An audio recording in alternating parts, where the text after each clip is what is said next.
Primagaz distribue du GNL porté depuis plus de 2 ans.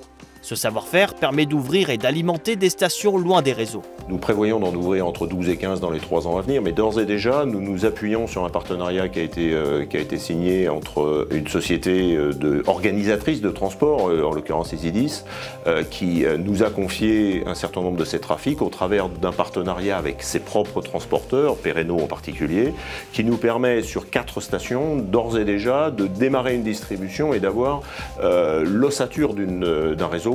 Et donc nous ouvrons dans l'année qui vient, donc entre mars 2017 et mars 2018, nous allons ouvrir 4 stations qui sont à la fois à proximité de trafics locaux, mais qui sont aussi sur des axes de passage qui permettent à des trafics tiers, bien évidemment, de venir se ravitailler sur ces stations. Le partenariat qu'on a avec Avia, qui est un partenariat historique, puisqu'il dure maintenant depuis plus de 30 ans en GPL Carburant, par exemple, est une approche qui nous permet d'amener du service. Au quotidien, pour nos conducteurs, c'est plus simple.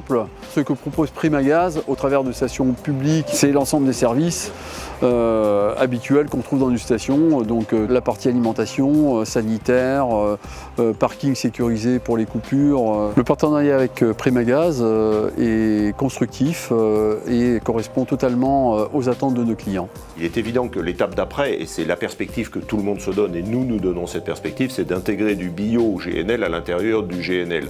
Une démarche qu'on a déjà réalisée en bio-GPL.